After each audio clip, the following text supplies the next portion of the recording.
Chapter 2. The Final Countdown. I opened my eyes slowly and looked around my room, disoriented briefly. It was just a dream, I thought, slightly bewildered. I laid still for a long moment, remembering the beautiful boy with the dark chocolate hair and crystal blue eyes that played the starring role in last night's dream. I had never dreamt that vividly in all of my 16 years. It felt as though it really happened. I was wide awake now. The sun was already bright, streaming through the slits in the horizontal blinds that were always open. It was June 21st, the summer solstice, the longest day of the year, the first day of summer. There would be a big party at the lake tonight. This was an annual event that was attended by almost everyone I knew. Was that fate? Or some cruel joke, perhaps? No, I wasn't going to see the move as negative any longer. I had enjoyed my private pity party last night. Today was a new day, and I was going to seize it. Although a fly on the wall might have seen it differently if it had been here last night, I wasn't normally a negative or pouty person. I dealt mostly with facts, and I was usually very logical. The fact was that we were moving to Eden. I had no choice in this decision. Therefore, I could accept it and make the best of my new circumstances, or I could fight it and make everyone around me miserable. Those were my only two options. Either way, we would still be moving in less than 2 weeks. What kind of big sister would I be if I chose the latter? Nope, my mother depended on me, and my brother and sisters looked up to me. I would smile and be helpful, regardless of how I felt on the inside. I sat up, took a deep breath, and practiced my smile. Jamie opened her eyes. "Morning," I said cheerfully, with my newly practiced smile slowly making its way to my eyes. She wouldn't notice if my eyes betrayed me, but my mother would, and so would Jane. I was determined now to commit wholeheartedly to my new life. It was the logical thing to do. "Morning," she mumbled sleepily. I sprang up from the comfort of my bed and headed to the bathroom to get a drink of water and brush my teeth before I could do anything. After taking care of business, I found a pair of shorts and a t-shirt, grabbed my cell, and walked quietly down the stairs. I wasn't sure who was awake. I looked at the clock on the kitchen wall. 7:25 a.m. Ugh, I guess that's what happens when you go to bed so early. I retrieved the newspaper from the front steps and made a pot of coffee. This was another mother-daughter ritual that began several years ago after my mother divorced her third husband, Danny's father. I had shown an interest in current events as far back as I could remember.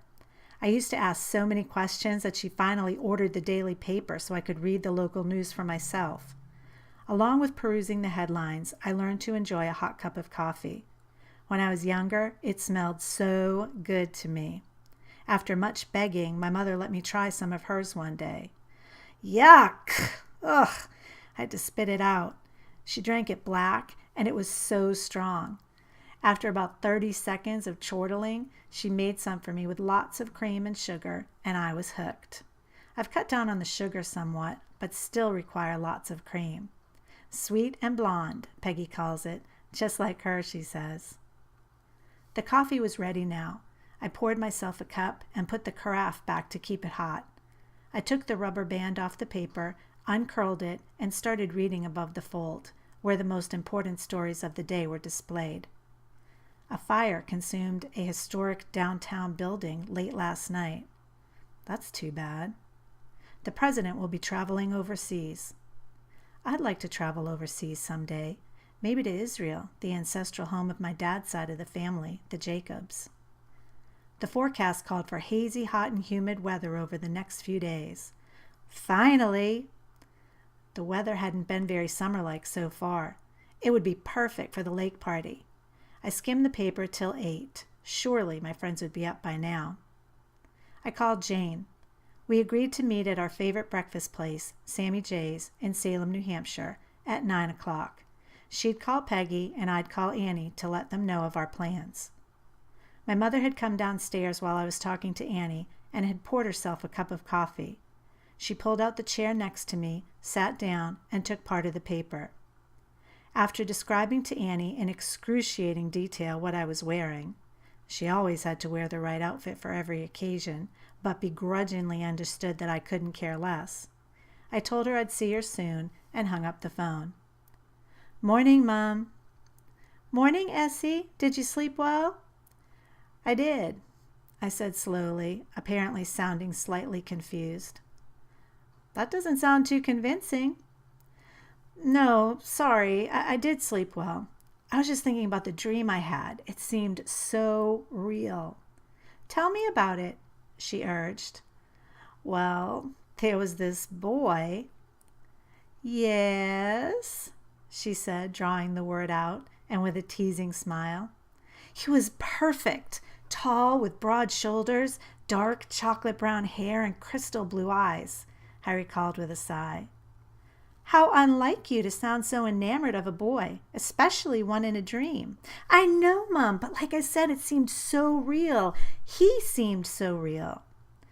"Okay, so go on." "Well, the part that I remember very clearly was when we were in the most amazing garden I have ever seen. The area where we were sitting was large and rectangular, with huge ancient-looking trees on the outskirts. Their boughs were hanging low, touching the ground. We were in the middle of the garden, yet somehow I knew what it looked like from an aerial view at the same time. The grass was a bright emerald green and perfectly manicured. There was an incredible variety of lush plants and exotic-looking flowers all around us. We were having a picnic lunch, and it was a beautiful sunny day. A gentle breeze was blowing, just slightly enough to keep my hair out of my face. It was kind of cliche with the red and white checkered blanket that we were sitting on and the woven wooden picnic basket, but it was nice. I think it might have been our first date, but at the same time, it was as if he knew everything about me. For lunch, he had packed peanut butter and jelly sandwiches, salt and vinegar potato chips, diet root beer, and malted milk balls. "Wow, he really did know you," she said, laughing. "I know, huh? And we talked effortlessly, like we'd always been friends. And when I woke up, I had the strangest impression that it was real." Wishful thinking, I guess. I smiled. "Anyway, I'm going to meet the girls at Sammy J's, and I'd like to see the building that burned down last night before that." "Okay, Essie, have fun. Will you be home for lunch?" "I'm not sure. Don't count on me, okay?" "Okay, then." She stood up and gave me a kiss. "I'm glad you're feeling better today, sweetie. See you." I smiled, picked up my phone, took my car keys from the hook next to the door, and walked outside for the second time today. The forecast was correct. It was only about 8:20, and it was already hot. My car was dirty. It would be a good day to wash it. Maybe the kids would want to help later on. They were usually more than happy to use that as an excuse to soak each other with the hose. I clicked the button on the key fob to unlock my door. I got in quickly and put the key in the ignition. The engine cranked, and I was startled by the loud music. I obviously forgot to turn it down when I shut the car off yesterday. I had been listening to the Beach Boys, gearing up for the first day of summer and the annual lake party. My dad had given me a 3-CD greatest hits collection when he gave me the car, and I really liked it. He called it heart music because he said you didn't have to think about it, you just felt it. I agreed. I backed carefully out of our driveway and headed toward downtown. I loved having a car. It's not that my car was anything special. It was what it represented. Freedom. My dad proudly presented me with the tan Accord coupe on the very day that I got my license. It was used, but in good condition. To be honest, I wouldn't have cared what it looked like. I just loved the fact that I was now able to come and go as I pleased. No waiting for Mom to get home and begging to borrow her car. And this car was sweet. It had a tan leather interior and a sunroof. Best of all, Dad had outfitted it with navigation and XM. I had immediately put essentials like a blanket and a towel and a football and a frisbee and a first aid kit and a pair of jumper cables in the trunk. I liked being prepared for almost anything. My mind was wandering as I drove the speed limit through the town where I was born and raised. It was difficult to imagine what my life would be like in Eden, especially since Bradford, Massachusetts was all I'd ever known. I was becoming slightly annoyed once again. At that moment, I was reminded of a quote that I'd used in an article on character in sports that I'd written for the high school newspaper. Watch your thoughts, for they become words. Watch your words, for they become actions. Watch your actions, for they become habits. Watch your habits, for they become character. Watch your character, for it becomes your destiny. My thoughts definitely influenced my words last night, which in turn influenced my actions. But that was last night. I had promised myself that I was through wasting time being angry at something over which I had no control. I turned up the cheery beach music and once again recalled my dream and the beautiful boy with the crystal blue eyes that sparkled in the sunlight. Before I knew it, my car had taken me to the block on which the refurbished factory building sat. I parked and stared. The developer had done a remarkable job of restoring the dilapidated building so that it looked better than it had originally. From a rundown, boarded-up, plain old shoe factory to an Art Deco-style showpiece with unusual ornamental pieces on all four corners and above each window. The mayor hosted the grand opening celebration, and most of the city joined him, glad that the former eyesore had been so beautifully renovated. The building housed an upscale restaurant and several offices. Darn, I thought sadly. That was the only decent restaurant in town. Not that we could afford to eat there often, but still. I wondered if anyone would bother to try to fix it up again. I got out of my car to survey the damage. At once, I noticed the smell of smoke that still permeated the air. I walked closer and took out my phone. I love to take pictures of interesting architecture and landscapes. I didn't have to get too close to see that the external brick was charred and all the windows were broken. Shards of glass littered the area, and it didn't appear that anything inside had survived. I studied the curious faces of the people assessing the once beautiful building for a long moment, and then returned to my car. It was almost 9, and I had to drive all the way up Route 97 to Salem. When I entered the restaurant, I found Jane and Peggy already there. Of course, Annie would be fashionably late. I joined them in a booth toward the back. As expected, they began to bombard me with questions as soon as I sat down. Wait! We need to wait for Annie so I don't have to repeat everything, I explained impatiently. Peggy dug around frantically in her oversized purse for her cell phone. When she located it, she quickly found Annie's number. She tapped her fingers on the table while she waited for her to answer. "Where are you?" Peggy demanded.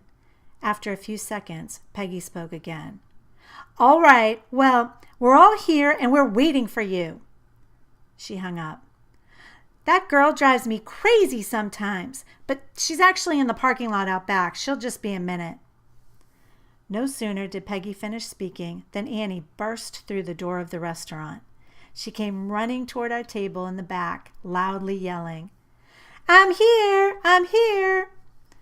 Obviously, not minding that the entire restaurant was now looking at all of us, she plopped down in the empty space next to Peggy. "What'd I miss?" she asked breathlessly. "Nothing. We've been waiting for you to get here before I said anything about the move. I didn't want to have to repeat everything." "Thanks, Essie." She paused for a second. "Okay," she blurted. "You can start now." I took a deep breath in, then slowly exhaled. I smiled my practiced smile and began. Well, like I told you last night, my mother accepted a job as the administrator of a small hospital in Savannah, Georgia. She needs to start working there in about 3 weeks. We'll be living in a really small town called Eden, but it's just 22 miles outside of Savannah. She's already found a house, and it's big enough for me to have my own room. And it's on 7 acres of land. Professional movers are coming to pack our stuff for us, drive it down there, and put it all where it needs to go in the new house. They're even taking our cars, and we're flying down. "Impressive," Peggy mused. 7 acres? And it's about time you have your own room. Jane looked at me thoughtfully. It sounds great, Essie, but I'm really going to miss you. I'm going to miss you too. All of you. It's hard to believe that we won't be together for senior year. I know, Jane said quickly. So we're going to have to make the most of the next couple of weeks. Let's do something every single day. And night, Peggy said with a hint of mischief in her voice. Did you have something in mind? I asked curiously. Well, let's see. First of all, there's the annual lake party tonight. We can start with that. And Sawyer will be there, she added teasingly. I rolled my eyes. "Es, you know he's liked you forever," Annie said matter-of-factly. "Since you're leaving," she began slowly, "maybe now's the time to consider, well, you know." "Oh, right, Annie. I can't even believe you'd suggest that. When I'm leaving? Don't act like you've never even thought about it. What are you waiting for?" Truth be told, my mind hadn't gone there yet. 16 years old and never been kissed. Oh, sure, I'd been asked out lots of times, in the past. Not so much anymore. Most of the guys thought I was a snob, but it wasn't that. And it wasn't that I had an aversion to the opposite sex. I just honestly felt that none of the potential suitors were worthy. I'd always had certain expectations of how guys should behave and how they should treat girls. Most of the guys I knew had no class, no manners, and no idea how to treat their girlfriends. Most of the girls I knew went out with just about anyone who asked them out just for something to do. I didn't mind staying home or being alone. "Whatever, Annie," was all I could manage to say. Just then, our server came by to take our order. After we finished ordering, I changed the subject. "What time should we go tonight?" "Any time around 6, I guess. And if we want, we can bring stuff to throw on the grill," Peggy answered. "Do y'all want to bring food?" "Sure," the three of us said in agreement. "Well, let's each bring something different so we can all share," Peggy suggested. "I'll bring hot dogs." "I'll bring the diet root beer and malted milk balls," I offered. "I'll bring chips and salsa," Jane chimed in. "Let's see, we have protein, dairy, grains, and vegetables, so I'll bring double-stuffed Oreos for the dessert," Annie added, laughing. As we discussed who we thought might be there and whether or not we'd go swimming, our server brought our breakfast. I was hungrier than I had realized, not having eaten much the night before. The news of the move had taken away my appetite. When we finished, we decided that everyone would meet at my house around 5:45, and I'd drive from there. I wanted to spend some time with my dad before we moved, so I said my goodbyes to my best friends and walked to my car.